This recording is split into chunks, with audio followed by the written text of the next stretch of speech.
దీప హేళనగా నవ్వుతూ, ఇంత ఖరీదైన బహుమానం ఇవ్వడానికి మీరెవరు, నాకేమవుతారు అంది. అంతటా సృష్టికి ముందున్న నిశ్శబ్దం ఆవరించి భయం గొలుపుతోంది. ఆ నిశ్శబ్దంలో కంగుమని మోగింది రమణగారి కంఠం. అంతకంటే ఖరీదైంది మన బంధం. నేను నీ కన్న తండ్రిని. స్తంభించిపోయింది దీప. మొదటిసారిగా కళ్ళెత్తి అతని ముఖంలోకి చూసింది. ఆ కళ్ళు, పేదాలు బిగించిన తీరు, ఆ గుండ్రని చెంపలు తన ప్రతిబింబంలో లీలగా చూసినట్లు గుర్తు. సముద్రపుటాలలు ఉప్పొంగినట్లు తనలో రక్తం ఉప్పొంగి ముఖానికి చిమ్మి ముఖం కందిపోయింది. అమ్ములు, లాలనగా చిన్నపిల్లను పిలుస్తున్నట్లుగా పిలిచాడు రమణగారు. పేరుకొని గెడ్డగట్టుకుపోయిన అసహ్యం ఈ ఒక్క క్షణంలో తీసివేసుకోగలదా? చట్టబద్ధమైన తండ్రి కాదు, తాను జారత్వం వల్ల పుట్టిన బిడ్డ. ఎప్పటి కోరికో తీరబోతున్నట్లు చేతులు చాచిన తండ్రి చేతుల్లోకి పోక దూరం దూరంగా జరుగుతూ తల అడ్డంగా తిప్పుతూ ఉద్రిక్తతను తట్టుకోలేక రెండు చేతులతో తల పట్టుకుని నేలపైకి వాలిపోయింది దీప. వెన్నెలను పులుముకున్న ఆకాశం చల్లగా హాయిగా ఉంది. చంద్రునికి మరింత దగ్గర కావాలన్న తపనతో తపస్సు చేస్తున్నట్లు దివ్యమైన కాంతితో వెలిగిపోతోంది తారా రోహిణి. చంద్రునిచే నిరాధారం చేయబడిన తక్కిన చుక్కలు దూరంగా మరీ దూరంగా తొలగిపోయి కాంతిని కోల్పోయినట్లు దీపగదిలో లైటు డిమ్ముగా వెలుగుతోంది. మంచానికి ఒక పక్క కూర్చున్న డాక్టర్ దీప చెయ్యి పట్టుకుని పలసను చూస్తున్నాడు. మరో పక్క కాస్త దూరంలో పిన్ని వసంతి, అమ్మ నిల్చుని ఆత్రంగా చూస్తున్నారు. తలుపు దగ్గర లలిత, అతడు. అతని దగ్గరలో వాలుకుర్చీలో పడుకున్న రమణగారు. కళ్ళు విప్పిన దీప వాళ్ళందర్నీ చూసింది. ఇక తన పని అయిపోయినట్లు డాక్టర్ పైకి లేచాడు. సానుభూతిగా నవ్వుతూ లలిత ముందుకొచ్చింది. అలసిపోయిన అమ్మ కళ్ళ కింద గుంటలు స్పష్టంగా తెలుస్తున్నాయి. ముసలతనం వచ్చేసినట్లు ముఖంలో ముడతలు కొత్తగా కనిపించాయి. దుఃఖం గూడు కట్టుకున్న ఆ గెడ్డం సాగినట్లనిపించింది. కొన్ని గంటల్లో ఎంత మార్పొచ్చింది ఆ ముఖంలో! విచక్షణాజ్ఞానం కోల్పోయి రమణారావునే అవమానిస్తుందనుకుంది గాని కన్నతల్లిని కూడా అవమానపరుస్తున్నట్టు ఊహించలేకపోయింది. అందరిలో అలా సంస్కారాన్ని మరిచి ప్రవర్తించినందుకు ఇప్పుడు సిగ్గనిపిస్తోంది. ఎంత భయపెట్టావే! దగ్గరకొచ్చి లలిత అంది. అంత సులభంగా చచ్చిపోతానా లల్లి? ఎంతో చిన్నగా అన్నా ఆ గదిలో వారందరూ విన్నారు. డాక్టర్ సూది మందు వేయడానికి ముందు కొంగాడు. ఇంకా ఇంజెక్షన్ దేనికి డాక్టర్? అంది దీప. కలతలు లేకుండా నిద్రపోవడానికి. దీప నవ్వకుండా ఉండలేకపోయింది. పకపకమని నవ్వింది. అప్పుడే లోనుకొచ్చిన పెళ్ళికొడుకు అక్క దీప నవ్వు వింది. పక్కనే నిల్చున్న తన తల్లిని చూసావా అన్నట్లు చూసింది. వచ్చినంత మెల్లగా వెళ్లారు. అమలు, అంది వసంతి. మత్తులో నుంచి లేపడానికి ప్రయత్నం చేసి లేచిన తర్వాత మత్తు ఇంజెక్షన్ ఇస్తుంటే నవ్వురాదా పిన్ని? అతను పైకి లేచాడు. దీపా, నేను వెళతా. తలూపిన దీప కళ్ళల్లో ప్రశ్న చూసి, అతను మా చిన్న మావయ్యగారు కొడుకు దిలీప్, అంది లలిత. నమస్కారాలు మార్చుకున్నాక దిలీప్తో వెళ్ళిపోయింది. డాక్టరు వెళ్ళిపోయాడు. వసంతి పాలు కొరకు వెళ్ళింది. మంచం దగ్గర కింద తల్లి కూర్చుంది. వాలు కుర్చీలో రమణారావు గారు కళ్ళపై చేతులుంచుకుని పడుకున్నారు. తన కన్న తండ్రులను ఆ విధంగా చూసిన మనస్సు ఆర్ద్రమైంది. వారెటువంటి వారైనా కాని తనకు జన్మనిచ్చినవారు. నాన్నా, అంది మొట్టమొదటిసారిగా. ఉలిక్కిపడ్డట్టు లేచి కూర్చున్నారు. నాన్నా, అప్రయత్నంగా పలికాయి దీప పెదవులు. చంద్రశాలలో రమణారావు గారికి పడక ఏర్పాటు చేసి వచ్చింది వసంతి. మొత్తు నిద్రలో ఉన్న దీపను దీర్ఘంగా చూస్తున్న రమణారావు గారు పైకి లేచారు. అతని మనసు ఎంతో తేలిగ్గా ఉంది. కాని బాల్యం వీడని దీపముఖంలో కనుబొమ్మల్లో ఏదో బాధ ముడిపడ్డట్లు ముడుచుకునున్నాయి. ఆ ముడి విడిపడాలంటే అప్పటికప్పుడే ఏదో నిశ్చయానికొచ్చినట్లు తలుపుతూ, తారా పైకిరా అన్నారు. పోతూ, వసంతి నువ్వు కూడా. ఏదో ముఖ్యమైన విషయం అనుకుంటూ ఫ్యాను స్పీడెక్కించి దీప నుదుటి మీద స్వేద బిందువులను మెల్లగా తుడిచి వారిని అనుసరించి వెళ్ళింది వసంతి. హాలులో గోడ గడియారం 12 గంటలు కొట్టింది. మనం పెళ్లి చేసుకుందాం అంటున్నారు రమణారావు. తాను వింటోంది నిజమేనా అనుకుంటూ వసంతి వైపు చూసింది దీపమ్మ, నయనతార. వసంతి పెదాలు నవ్వుతో సన్నగా విచ్చుకున్నాయి. ఎంతటి వింతైన విషయమైనా వసంతి ఆశ్చర్యపోదు. నమ్మలేనట్లు మరోసారి అడగదు. ప్రతి విషయం అతి మామూలుగా తీసుకునే తత్వం వసంతిది. మిన్ను విరుగుతున్నా భయపడదు. ఎప్పుడో ఒకసారి చావవలసిందే, దేవుడే కనిపించినా నువ్వున్నావు నాకు తెలుసు అన్నట్లు తాపీగా అంజలి ఘటించగలదు. అలాంటి వసంత వైపు చూసి లాభం లేదనుకుని రమణారావునే చూసింది. అతని శరీరం 50 ఏళ్లు దాటిన వయసును తెలుపుతున్నా తల మాత్రం పండిపోలేదు. పెళ్లికి మగవాడి వయసుతో పనిలేదు కదా అని నిట్టూర్చి తన సంగతి, లోకం విషయం, హిందూ ధర్మాన్ని పాటించుతూ చాటుగా ఎన్ని తప్పులు చేసినా పోనిద్దు, ఎవరి పాపం వాళ్ళది అని సరిపెట్టుకుంటారు. కాని ఇప్పుడేం మిగిలింది? అవమానాల బాణాలతో ఎప్పుడో ఈ శరీరం, మనసు తూట్లు పడిపోయింది. 20 ఏళ్ల కిందట ఈ మాట తాను వినగలుగుంటే ఆ అవకాశాన్ని జారవిడిచేదా? అప్పుడు ఆ ప్రశ్న రానేలేదు. ఒక మగవాని సాంగత్యం, సహాయం చాలు అనుకుంది. ఆ సాంగత్యం వైవాహిక బంధంతో ముడివేసుకోదలుచుకోలేదు. మరి ఈ వయసున ఈ బంధమా? సంశయిస్తున్న ఆమెతో పెళ్లి లేకపోయినా ఒకరి మీద మరొకరికి నమ్మకంతోనే 25 ఏళ్లు గడిచిపోయాయి. అమ్ముల కొరకు ఈ పెళ్లి జరగాలి అన్నాడు. ముహూర్తం ఎన్ని గంటలకు అంది. 10:30కు. 8 గంటల లోపల శివాలయానికి రా, పురోహితులతో అక్కడుంటాను అని పడక మీద కొరుగుతూ వసంతి 5 గంటల లేపు అన్నారు. అలా పడుకున్న మరు నిమిషంలో నిద్రలోకి జారిపోయిన అతన్ని చూసి అదృష్టవంతుడు అని అనుకుంది తార. ఆకాశాన మబ్బు అలలపై నురగల మెత్తగా జారిపోతోంది. తరిగిన చంద్రుడు అలసినట్లున్నాడు. మెల్లగా దీప గదిలోకొచ్చింది. మంద వెలుగులో ఉన్న దీప మబ్బుల చాటు చంద్రికలా ఉంది. పంకానుంచొస్తున్న గాలి వట్టివేరు తడికలకు తగిలి చల్లబడుతోంది. మనిషికి కావలసిన సదుపాయాలన్నీ అందుబాటులో ఉన్న గది తీర్చిదిద్దినట్లుంది. కిటికీ దగ్గరకొచ్చి చూపు బయటకు పోనిచ్చి పరిసరాలను చూసింది. ఈ గది, ఈ ఇల్లే కాదు, ఆ చుట్టుపక్కల ప్రదేశమంతా ఆ వెన్నెల్లో శుభ్రంగా ఉన్నట్లు కనిపించింది. ఆ గృహాలన్నీ ప్రశాంతంగా, విశాలంగా, పలు రకాల ఫల పూల చెట్లతో, చుట్టూ ప్రహారీలతో నిండుగా ఉన్నాయి. అన్నిటికంటే బూరుగుదూది పరుపుపై నిర్మలంగా నిద్రిస్తున్న దీపముఖంలో కనపడిన పవిత్రత చూసి తృప్తిగా నిట్టూర్చింది. అనుక్షణం కనిపెడుతూ, కంటికి రెప్పలా కాస్తూ, చెడు దరిదాపుల్లోకి రాకుండా కాపాడుకోగలిగింది. కాని తన ప్రవర్తన తన బిడ్డనే లోలోన దహించి వేస్తుంటే వయసుకు తగిన కోరికలను అనుభవించక విరాగిణ్లా మారింది. దీప కనులు తెరచినప్పటినుంచి చూస్తున్న రమణారావు గారిని తండ్రిగా తెలియకపోయినా ఆత్మబంధువుగా గ్రహించగలిగింది అని తలచింది. తప్పొప్పులు తెలిసిన పెద్దవాళ్లే మౌనంతో అనుమతించారు. ఏమీ తెలియని బిడ్డ అతనికి చేరువవుతుంది అనుకుంది. దీప గర్వంగా తలెత్తుకుని మా అమ్మ, మా నాన్నగారు అని చెప్పుకోలేదు.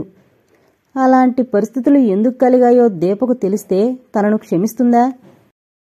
మనిషికి కావలసిన కనీసపు అవసరాలు తీరుతూ ఆరోగ్యమైన వాతావరణంలో పెరిగిన పిల్లలు పవిత్రంగా దేవదూతల్లా పెరుగుతారు. కాని నిద్ర లేచిన దగ్గర నుండి ఆకలితో మాడుతూ కడుపు నింపుకునే ప్రయత్నం, కలుషితమైన వాతావరణం, ఎదుగుతున్న శరీరానికి నిండుగా దుస్తులు ధరించాలన్న ఆశ, తోబుట్టులను ఆదరించి ఆదుకోవాలన్న రక్తస్పర్శ కలిగించే ఆరాటం, అడుగడుగున శోధనలు, స్త్రీకి ప్రాణం కన్నా మిన్నని అనుకునే శీలంతో పోటీ పడుతున్న ఆకలి, బేదతనం కలిగించే అసహాయత, ఇన్ని పోరాటాల్లో చితికిన మనసు దీప అర్థం చేసుకోగలదా? స్మృతిపదంలో తన బాల్యం గుర్తుకొచ్చింది. నీటుగా, నిర్మలంగా, చల్లగా కనిపిస్తున్న ఆకాశం ఏమీ లేని శూన్యమేనా అనుకుంటే కలిగే బాధ కన్నా మిన్న ఈ జ్ఞాపకాలు. ఆకాశాన శుక్రుడు కనిపించాడు. ఆ వేగుచుక్కను చూసిన చంద్రుడు ఆకాశం చివరికి జారుకుంటున్నాడు. తమ గురుదేవుని చూసిన మందేహు రాక్షసులు ఉత్సాహంతో సూర్యపదానికి అడ్డుగా బారులు తీర్చిన భక్తులు మంత్రోచ్చారణతో వదిలిన నీటి బిందువులు మయూఖలై తగలగా చెల్లాచెదురుగా పారిపోగా భయం తీరిన కిరణమాలి ఆకాశాన నిలిచాడు. అప్పటికే మేల్కొన్న అమ్మణ్ణి లైలా ఇడ్లీలు వేసి చేసిన చట్నీలో తగిందానికంటే ఎక్కువ ఉప్పు కలుపుతోంది తెడుతో. వసారా ముందు అర్ధనగ్నంగా నగ్నంగా నిల్చున్న పిల్లలు సరిగ్గా ముఖాలైనా కడుక్కోక ఆశగా చూస్తున్నారు. అర్ధన అణాలను గట్టిగా గుప్పిట్లో ఇరికించుకున్నారు. అమ్మణ్ణి ఇడ్లీలు తీసి బుట్టలో వేస్తూ మాటిమాటికి పెంకుటిల్లు వైపు చూస్తోంది. తార ఇంకా రాలేదు. పిల్లకుంకులొచ్చేశారు. తార బోణి చేస్తే వ్యాపారం సంతృప్తిగా ఉంటుంది అనుకుంది. మోకాళ్ళ కిందుగా ఉన్న బుట్టచేతుల గౌను వేసుకున్న 10 ఏళ్ల పిల్ల బేసిన్ పట్టుకునొచ్చింది. ఏం తారమ్మా, ఎంత ఆలస్యం, నీకు తెలుసుగా నీ బోణి కోసం ఎదురు చూస్తా ఉంటా అంటూనే బేసిన్లో లెక్క పెడుతూ రూపాయి ఇడ్లీలు వేసింది. కోపాలో చట్నీ వేసి ఇడ్లీల మధ్య పెట్టి ఆకు కప్పి తార చేతికిచ్చింది. సిగ్గుగా సంకోచిస్తూ ₹1 బిళ్ళ అమ్మని చేతిలో పెట్టి మిగిలింది తర్వాత ఇస్తానంది అమ్మ. చేతిలో పడిన నాణెంతో ఇడ్లీల చుట్టూ పొయ్యి చుట్టూ తిప్పి మిటికలు విరిచి బుట్టలో గుడ్డ కింద వేసుకుంది. బాదమాకులో అర్ధనా ఇచ్చిన వారికి 1, అణా ఇచ్చిన వారికి 2 పెట్టి పచ్చడి వేసినట్లుగా తెడ్డు తాకించిస్తోంటే పిల్లలు బాట మీదనే తింటున్నారు. బేసిన్ జాగ్రత్తగా పట్టుకుని వారిని చూస్తూ వెళ్ళింది తార. అమ్మని పుట్టి పెరిగింది మద్రాసులో. టీ నగర్లో తెలుగువారింట పనిచేస్తూ ఆ ఇంట్లోకొచ్చిన కోటయ్యతో మనసుపడి అతనితో తెలుగుదేశానికొచ్చేసింది. తెలుగు ఆడపడుచులా భర్త తెస్తే వండిపెట్టి సంతోషంగా కాలక్షేపం చేసేది. కోటయ్య చెడు సావాసాలు చేసి కళ్ళు సారాయి తాగడం మరిగాడు. సోమరతనం కూడా అబ్బింది. ఒకరోజు కూలికి పోతే మరో రోజు వెళ్లేవాడు కాదు. కడుపు కాలి అమ్మని ఏంరా ఇట్టా సెత్తివి అని అడిగినప్పుడు తన్నేవాడు. తన్నులు తినగలిగినంతకాలం తింది. ఓపికపోయి ఇంట్లో ఇడ్లీలు చేసి తన కడుపు నింపుకోవడమేగాక తాగడానికి కోటయ్యకు పావలా అర్ధా కూడా ఇస్తోంది. ఇడ్లీలు తెల్లగా బుసబుస పొంగి అతి మెత్తగా ఉంటాయి. లైలా ఇడ్లీలుగా వాటికి గిరాకీ తగిలింది. చుట్టుపక్కల గుడిసెల వాళ్లే కాక బుట్టల్లో వేసుకుని ఊర్లోకెళితే పొద్దు కరకరమనే లోపల ఖాళీ తటతో ఇంటికొస్తుంది. నల్లటి మెడలో ఒంటిపేట గొలుసు చోటు చేసుకుని ఆ పేటలో అమ్మనికి కాస్త గౌరవం తెచ్చిపెట్టింది. ఆ పేట గాంధీనగర్. ఆ పేటలో అన్ని గుడిసెలున్నాయి. అన్ని రకాల వాళ్లు కలుసున్న ప్రదేశం. మంచం అంగడి పెట్టుకున్నవారు, మిషన్ కుట్టేవారు, పనిచేసే హరిజనులు, భోగం పనిచేసేవాళ్లు, బ్రోకర్లు, వేటమాంసం అమ్మేవాళ్లు, ఇలా జీవనోపాధికి ఏ పనులు చేసినా భేదం లేకుండా వరసలు కలుపుకుని పిలుచుకుంటూ సహజీవనం గడుపుతున్న ఒకింటి విషయాలు గుట్టుమట్లన్నీ చిత్రగుప్తుని చిట్టాలో కంటే ముందే వారి మనసుకెక్కువే తెలుసు. ఏ కాస్త తగాదా వచ్చినా ఆడవాళ్లు బండబూతులు తిట్టుకుంటారు. మగవారి తగాదైనా అన్నదమ్ముల తగాదైనా సరే కర్రలతో ఒకరిపై ఒకరు కలియబడతారు. తల బద్దలు కొట్టుకుని ఆసుపత్రి పాలవుతారు. తన్నులు తిన్నవాడు నష్టపరిహారంగా మధ్యవర్తిప్పించిన డబ్బు తీసుకుని ఆ రోజు తాగి కోపాన్ని మరిచిపోతారు. ఆ విధంగా అక్కడి వారి బ్రతుకులు గడిచిపోతున్నాయి. మర్యాదస్తులు, మధ్యతరగతి వారు ఆ పేటలోకి రారు. సాని రంగమ్మ కంపెనీ వాళ్లకని కట్టిన పెంకుటిళ్లు ఖాళీగా ఉంది. ఇల్లు బాగున్నా లొకాలిటీ మంచిది కాదని ఎవరూ రాలేదు. సంగీతరావు ఆ ఇంటిని చూశాడు. తమ అభిరుచులకు తగినట్లుగా ఉంది. ప్రస్తుత పరిస్థితుల్లో తాహతకు మించిన అద్దింట్లో ఉండడం శ్రేయస్కరం కాదు. అంత అద్దెస్తూ 5 పిల్లలతో ఎలా జీవనం గడుపుతున్నారని లెక్కవేస్తే తీగ కదిలిస్తే డొంకంతా కదిలినట్లవుతుంది. గౌరవ మర్యాదలకు లోటు రాకుండా జీవించే నాగరికుల మధ్య నుండి భార్య ప్రభావతిని ఇంటికి తరలించేటప్పటికి నీరసం వచ్చేసింది. ప్రభావతి టీవీ దర్పం చూసిన వాళ్లు ఏ ₹1000 ఆఫీసర్ గారి భార్యో అనుకుంటారు. కాని ప్రభావతి ఆఫీసర్ గారి భార్య కాకపోయినా ఒక ఆఫీసర్ కూతురు, మరో ఆఫీసర్ గారి కోళ్లు. ప్రభావతి నాన్న 10-15 సంవత్సరాలు తెలంగాణలోనే తిరిగారు. నవాబు దర్జాకి అలవాటు పడ్డారు. ఆఫీసుకున్న 5 జవాన్లు ఇంట్లో తిరిగేవారు. పుస్తకాలు పట్టుకుని ఎత్తుకుని బడికి తీసుకెళ్లేవారు పిల్లల్ని. అన్నాలు తిన్నాక చేతులు మూతులు కడిగేవారు. అలా ముద్దుగా పెరిగారు ఇంటి పిల్లలు. ఆ అమ్మాయిలకు చదువు అంతంత మాత్రం అబ్బింది. చిక్కని పాలు, నేతి వంటలు తిని శరీరాలు మాత్రం భారీగా పెరిగాయి. అందరికంటే చిన్నది ప్రభావతి. నునుపైన బొగ్గలతో, గొండ్రటి తొడలతో అసలైన నేతి సరుకులా ముద్దుగా బొద్దుగా ఉండేది. ఇప్పుడు మీరు వినబోయేదంతా కూడా దీప అమ్మమ్మ గురించిన స్టోరీ అండి. మళ్ళీ మీరు కన్ఫ్యూజ్ అవుతారని నేను ముందుగానే చెప్తున్నాను. ప్రభావతి తల్లి సరళ తన 5 పిల్లల్ని తండ్రి చాలు పొట్టితనం ఎక్కడ వస్తుందోనని పుష్టికరమైన ఆహారమిచ్చి ఒడ్డు పొడుగు వచ్చేలా పెంచింది. పిల్లాడో ఆకలంటే అర్ధరాత్రైనా సరే ఓపిగ్గా పళ్లరసం తినుబండారం తినిపించి కొసరి పాలు తాగించి పడుకోబెట్టేది. ఆ తల్లి ప్రేమను అలా చూపేది. వయసు కంటే మించి పెరుగుతున్నారని సంతోషించింది. అదంతా పప్పీ ఫ్యాట్ అని అనుకుంది. ఆ లావు ఆడపిల్లల పెళ్లిళ్లకు ఆటంకమని తలచలేదు. ఆ పెరిగిన కండలు చూసి సదుద్దేశంతో ఎవరైనా పిల్లలు లావుగా ఉన్నారు పిన్ని, కాస్త సన్నబడేలా చూడు, పెళ్లిళ్ళు కావాలా అని సలహా ఇస్తే కడుపు మార్చుకోవడానికి వాళ్ళకేం కర్మమ్మాయి, ముక్కు వంకరా కోలంకరా, ఎప్పుడో వచ్చే మొగుడు కోసం ఎప్పటినుంచో కడుపు మార్చుకోవాలా, అదంతా బాలబలుపు, ఒక్కరోజు అన్నం లేకుంటే బుస్సుమని తగ్గిపోరు అంటూ అవతల వాళ్ళకి జవాబు చెప్పేది. ఆ ఇంటి పిల్లల్ని చూసి వాళ్ళెంత తింటోంది, ఎంత బాగా సంపాదిస్తోంది తెలిసినట్లుగా సంబంధాలు కుదుర్చుకున్నారు. పెద్దవాళ్లు మగపిల్లలు, వాళ్లకి చేసి అట్నుంచి తెచ్చుకున్న కట్నంతో 2 ఆడపిల్లల పెళ్లిళ్లు జరిగిపోయాయి. భర్త సంపాదిస్తున్నాడు, భార్య ఖర్చు చేస్తోంది. చిన్నదానికప్పుడే పెళ్లిదేనికి, ఇల్లు బోసిపోతుంది. ఉద్యోగాలని కొడుకులు వారి దారి వారు చూసుకున్నారు. ఇల్లరికం ఉండే అల్లుణ్ణి చూసుకుంటే బాగుంటుందన్న ఆశతో ఉంది సరళమ్మ. పిల్లలు పుట్టారు, బంగారంగా పెరిగారు. ఇంకా సంపాదిస్తున్న భర్త మరో 30 సంవత్సరాలు గ్యారంటీగా బతుకుతాడు. తనకు దేవుడేం తక్కువ చేయలేదు అని అనుకుంటున్న సమయంలో భర్త గుండెపోటుతో సునాయాసంగా మరణించాడు. ఆఫీసులో చనిపోయిన ఆయన శవాన్ని కారులో ఇంటికి తెచ్చారు. తన 12 జీవితం అంతలో తెల్లవారిపోతుందనుకోలేదు సరళమ్మ. జరగవలసిన కార్యాలన్నీ జరిగిపోయాక బంధువులు బిడ్డలు ఎక్కడి వారక్కడ తమ తమ పనులు తొందర పెడుతున్నాయని వెళ్లిపోయారు. ముందు చూపు లేకుండా గుడ్డిగా బతికినందుకు ఇప్పుడు చింతించినా లాభముండదని గ్రహించింది. ఆ మహానుభావుడెంతగా అన్యాయం చేస్తాడని, ఏ ఆసరా లేకుండా, ఏ దిక్కు లేకుండా ఇంతగా ముంచేస్తాడని తలచలేదంటూ తల బాదుకుంది.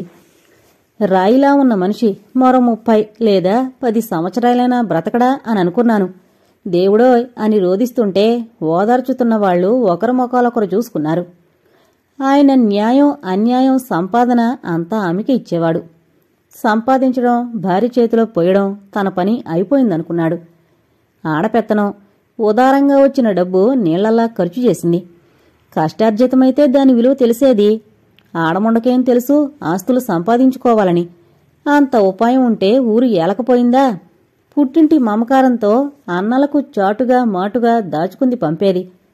ముసలి తండ్రికి, మారుటి తల్లికి సంవత్సరానికి 2 సార్లు బట్టలు పంపేది. మా ఇంటి మహాలక్ష్మి, కొడుకులెందుకు పనికొస్తారు, తలకొరికి పనికొస్తారు, ఇలాంటి ఆడబిడ్డ ఒక్కటుంటే చాలు అని చెప్పుకుని మురిసిపోయేవాడు ఆ తండ్రి. ముసుగు పెట్టుకుని కటిక నేల మీద పడుకుని దొర్లి ఏడుస్తోంది. భర్త పోయాడన్న దిగులు కంటే పంచామృతంతో పెంచుకున్న పిల్లలు. అమ్మా ఎక్కడుంటావు, రాణిలా బ్రతుకుని నువ్వు ఇప్పుడెలా జీవిస్తావు? నీ భోగభాగ్యాలన్నీ నాన్నతోనే పోయేననుకోకు. పువ్వులా నీ ఒళ్ళో పెరిగాం, ఇప్పుడు నిన్ను పువ్వుల్లో పెట్టి పూజిస్తాం, మాతో రామ్మా అని అంటారని కొండంత ఆశతో ధీమాగా ఉన్న ఆమె మనసు చితిపేశారు. అమ్మా వెళ్ళొస్తాం అన్నాడు భార్యాబిడ్డలతో వచ్చిన పెద్దవాడు. సెలవులేదు, వెళ్ళిపోవాలి అని రెండోవాడు మూడో నాడే పొరుగుల మీద వెళ్ళిపోయాడు. తల్లిపై మమకారం తెంచుకోలేక అమ్మా అని పిలవబోయిన రెండోవాణ్ణి భార్య అతన్ని పట్టి గుంజింది. బుద్ధుందా లేదా, ఒక్కతే కాదు ఏపుగా ఎదిగిన పెళ్లికాని చెల్లెలుంది అని గీతోపదేశం చేయడమే కాక కాలజ్ఞానం బోధించింది. అమ్మని తీసుకుపోవడంలో ఇన్ని చిక్కులున్నాయా? తనకంటే చిన్నది ఒక్కదాని బుర్రలోని ఆలోచనలకు విస్తుపోయి అమ్మకి చెప్పకనే బండెక్కాడు. తల్లిని పట్టుకుని బోరుమన్నారు ఆడపిల్లలు. మా వారికి హోటల్ తిండి పడదు, కడుపులో మంట అని ఒకరు, పిల్లలకు బడులు పోతాయి మరొకరు, నేను లేందే వారికి తోచదు, నిద్రపట్టదు అని వారు వెళ్ళిపోతూ అమ్మా జాగ్రత్త, ఇంక నువ్వే అమ్మకు దిక్కు అని ప్రభావతికి జాగ్రత్తలు చెప్పి వెళ్ళిపోయారు. అంతేనా? కడుపు చించుకు పుట్టిన పిల్లల బాధ్యత? తల్లి తండ్రి మీద పిల్లలకున్న మమతానురాగాలు ఇంతేనా? ఇలాంటి వారి కొరకేనా తల్లి ప్రాణం అలా వారి జీవితాల కొరకు తల్లడిల్లిపోయింది? బిడ్డలు గంప కింద దాచుకున్న బంగారం అనుకుంది. ప్రతి కానుపుకి కష్టం కానుపయ్యి మరో జన్మెత్తేది. తన సంతానమే తనకు స్థిరాస్తి అనుకుంది. అదంతా తన భ్రమ. చిన్న క్లాసుల్లో ఉన్న ముక్కుపచ్చలారని పిల్లలకు బడులు పోతాయని వెళ్ళిపోయారు. తమ పిల్లల భవిష్యత్తు కొరకు ఇప్పటినుంచే పునాదులు వేస్తున్నారు. గత ప్రతిబింబం కదిలినట్లుగా అంతే జాగ్రత్తలో, అంతే ప్రేమతో చూసుకుంటున్నారు. రాత్రంతా నిద్రలేక, రొమ్ము ఒకటే చీకిన విసుకోక, బాధను భరించి పాలవాడు రాగా చెంటాడికి పాలు పట్టి ముద్దాడింది తన కూతురు. కన్నవారి కలలన్నీ కలలుగానే మిగిలిపోతాయని అనుభవం మీద కానీ తెలీదు. ఆఫీసు తరపున రావాల్సిన డబ్బు, ఖరీదైన వస్తువులు అన్నీ అమ్మేసి చేసుకున్న డబ్బుతో పుట్టింటికి చేరుకుంది సరళమ్మ. ముసలి తండ్రి, అన్న కొడుకు బిఏ చదివి పనీపాటు లేకున్నాడు. మారుటి తల్లున్నా ఎందుకైనా ఎప్పటికైనా మంచిది వేరే పోయి పెట్టమన్నారు. మీ బరువు బాధ్యతలు మీవే, మావి కాదు అని స్పష్టీకరించినట్లయింది. పూర్తిగా పట్నం కాని ఆ ఊళ్ళో వాళ్ళు మీ అమ్మాయికి పెళ్ళెప్పుడు, మరీ దగ్గరవారు ఏం పెట్టి చేస్తావు అన్నా అంతో ఇంతో కూతురు కొరకు దాచకుండా ఉంటుందా అని అనుకునేవారు. ఇంట్లోనే ఉన్నాడు మేనల్లుడు, ప్రసాద్కిచ్చి చేస్తావా సరళమ్మ అని ఇరుగు పొరుగువారు అడిగేవారు. డిగ్రీ ఉన్నమాట నిజమే, గ్రామంలోనే పుట్టి పెరగడం, బయట ప్రపంచాన్ని చూడకపోవడం వలన మనసు పూర్తిగా వికసించలేదు. ఆడపుట్టకు పుట్టింది ఇంటి చాకరీకే. స్వతంత్రంగా డబ్బు ఖర్చు పెట్టేవారన్నా, ఇంట్లో ఇస్త్రీ చీరకట్టి తిరిగేవారన్నా అతడి దృష్టిలో మించిపోయిన ఆడది. తినే మగవాడు లేకపోయినా 3 పూటలో కాఫీ, 2 పూటల పలహారాలు తింటున్న అత్తయ్యని, కూతురు ప్రభావతిని చూస్తుంటే మగవాడి హృదయం బొగ్గుమని మండిపోతుండేది. సరళకి అలాంటి వాడికి తన ముద్దుల కూతుర్ని ఇవ్వడానికి మనసొప్పక ఏమనక ఊరకుండిపోయింది. ఓ అక్క భర్త డాక్టరు, మరో బావ కాలేజీ లెక్చరర్. హాయిగా తను ఓ ఆఫీసర్ని చేసుకోవాలి, ఈ ప్రసాద్ని చచ్చినా చేసుకోను అని తీర్మానించుకుంది ప్రభావతి. రోజులు గడుస్తున్నాయి. కొత్త జీవితానికి అమ్మా కూతుళ్లు అలవాటు పడ్డారు. కొడుకులు ఉత్తరాలు కూడా రాయడం మానేశారు. కంటికి రెప్పలా కాచిన తల్లిని ఎలా మరిచిపోయారు. తినాలనున్నా ఆ తినేది నోట్లో వేసుకోక పిల్లల కొరకుంచేది. పిల్లల పెట్టుపోతల్లో జీవిత భాగస్వామిని బాగా చూడలేదేమో అనిపిస్తోంది ఇప్పుడు తలచుకుంటే. ప్రతి దానికి దేవాళ్ల మీద ఆధారపడి ఉండేవారు. చేసుకున్నవాడికి సరైన న్యాయం చేకూర్చలేదే అనే బాధ, తనకంటూ ఆస్తి కూర్చుకోలేకపోయానే అనే మరో బాధతో రాత్రులు నిద్రకు దూరమయ్యేది. ఈసారి తనకంటూ మరో బ్రతుకుంటే తాహతకు మించి ఖర్చు చేయక బిడ్డల భవిష్యత్తు తీర్చిదిద్దినట్లే తమ జీవితాలకు ఆశ్రయం, ఆదాయం ఏర్పరుచుకోవాలి. రక్తం పంచుకుని తల్లిదండ్రుల కష్టార్జితంతో పెరిగిన పిల్లలపై ఆధారపడుండడం ఎంత బుద్ధి తక్కువ. ఉన్న డబ్బు కరిగిపోతూ ఉంది అవసరాలకు. ప్రభావతి పొదుపుకి అలవాటు పడలేక తల్లి మీద కస్సు బుస్సుమనంటూ ఏదో కొత్తదనం కావాలని వయసు తొందర చేయడంతో, అమ్మా నాకు పెళ్లి చేయవా అంది 18వ పుట్టినరోజు పండగనాడు. తను విన్నది నిజమా? తన చెవులను నమ్మలేకపోయింది. సిగ్గుతో చచ్చిపోయింది. అమ్మా లడ్డూ చేయవా అన్నంత సులభంగా అని అతి మామూలుగా ఉంది. అప్పటినుంచి సంబంధాల కొరకు అయిన వారిని తెలియని వారిని విచారించసాగింది. కట్నాల రుచి మరిగిన వారు, తెలుసుకున్నవారు ఎవరూ ముందుకు రాలేదు. ఒకరిద్దరొచ్చినా పండగలకు అత్తవారింటికి పరిగెత్తుకు రావడానికి అట్టే వీలుండదు. ఏడాదికొకసారి బట్టలైనా పెట్టే తాహతున్నట్లు లేదని మెల్లగా జారుకున్నారు. జారుకున్నవారు ఊరికే పోలేదు. పిల్ల పెద్దదిగా ఉందని లావని అన్నారు. ముసలి తండ్రి దగ్గరికి వెళ్లి కడుపులో దుఃఖం బయట పెట్టుకుంది. దానికి పెళ్లిగీత ఉందా నాన్నగారు, మీరే ఇక దిక్కు అంది. ప్రసాద్ తల్లిపోయిన దగ్గర్నుంచి తాత దగ్గర పెరిగాడు. తాత మాట కాదండు అంది. ముసలి తండ్రి ఆలోచనలో పడ్డాడు. అయిన సంబంధం చేసుకుంటే బాగానే ఉంటుంది. కాని ఎర్రపల్లి వాళ్లు బిఏ చదివిన ప్రసాద్కి 10,000 ఇస్తామన్నారు. ఉద్యోగం లేకపోయినా పిల్ల పోలియోలో వంకరైన కాలు ఎగరేసి నడుస్తుంది. కాని 10,000 ఊరిస్తున్నాయి. ఒకవైపు కన్నప్రేమ ఎక్కడో మిడుకుమిడుకుమంటోంది. చెరువుగట్టున మనవడితో పెళ్లి సంగతి ప్రస్తావించాడు. ఏరా ప్రసాదం, ప్రభావతిని చేసుకుంటావా? మీ అత్త పొద్దున కదిలించింది అన్నాడు. చుట్టుకుంటూ యథాలాపంగా అడిగిన తాత ముఖంలోకి చూశాడు. తాత మనసు అతనికి బాగా తెలుసు. పెంటలో పడ్డ నాణాన్ని నాలుకతో ఎత్తమన్నా ఎత్తుతాడు. నోట్ల కట్టలు చూస్తున్నట్లుంది ఆయన ముఖం. సరళత్త ఎంత డబ్బిస్తానందో, అందులో ఎంత కొట్టేయాలనుకుంటున్నాడో. ఆయనకి మనవణ్ణి కాను. లోలోన నవ్వుకుంటూ పైకి గంభీరమైన విచారంగల ముఖంతో, ప్రభావతిని గాని మరెవర్నైనా పెళ్ళాడి ఎలా పోషించాలి? ఆ తిండిపోతు రామక్కకి చిరుతుళ్ళు ఎక్కడ్నుంచి తేను? అదీగాక ఇంట్లో పిల్లం చేసుకుంటే ఏం మజాగా ఉంటుంది తాత అన్నాడు. చుట్ట మీద నుంచి కళ్ళు పైకెత్తి ఎంతగానో బంధుత్వం నిలబెట్టమని చెప్పి నచ్చజెప్పినా అవతల ప్రసాద్ విననట్లు నిట్టూరుస్తూ అయితే ప్రభావతిని చేసుకో అని చివరిసారిగా చెప్పేస్తున్నావన్నమాట. తప్పంతా తన మీదకి నెట్టేసి అత్తకి ఉన్నవీ లేనివి చెబుతాడు, తప్పించుకుంటాడు అని తలచాడు. కాని పండిన తల నేర్పిన అనుభవంతో కూతురు సరళకి అమ్మాయి ప్రసాద్ని కదిలించా, వాడికి ప్రభావతిని చేసుకోను అభ్యంతరం కనపడలే. కాని ఎలా సాకేది తాత? ఆఫీసర్ కూతుర్ని చేసుకుని ఎదురుగా కూర్చోనా? ఉద్యోగం లేంది రేపు పుట్టుకొచ్చే పిల్లల్ని నువ్వు చూస్తావా అత్త చూస్తాదా అని అడిగాడు. వాడి మాట తీసి పారేలేంగా అని ఏడుపు స్వరాన పలుకుతుంటే విని తాత మంచోడు అని అనుకున్నాడు ప్రసాద్.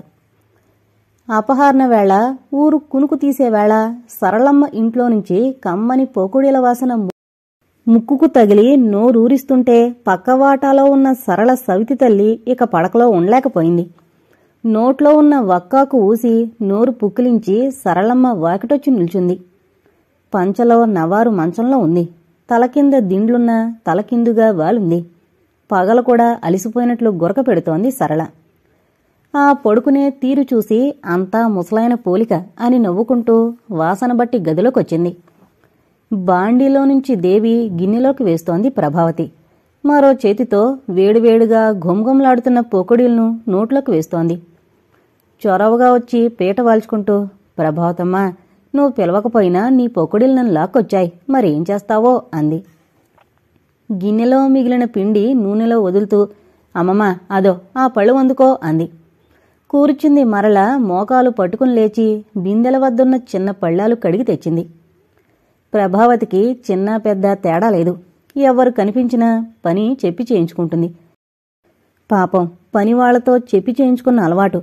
అమ్మమ్మ కాని తెలిసినవారు కాని ఏమనుకోక పనులు చేసి పెడుతుంటారు. పళ్ళ నిండుగా పొకుడీలు తెచ్చిచ్చింది. ఆప్యాయంగా అందుకుంటూ మా అమ్మే అంది. ఆ తల్లి కూతుళ్ళంటే ఆమెకిష్టం. చేతికి ఎముకొండదు. చేసుకుంది దాచుకోకుండా పెడతారు. ఆ ప్రసాదం ప్రభావతిని చేసుకుంటే ఆమెకి ఇష్టమే. రక్త సంబంధం పోగొట్టుకోవద్దని ముసలాయనకు చెబుతూ ఉంటుంది. నువ్వూరుకో అని కసురుకుంటారు.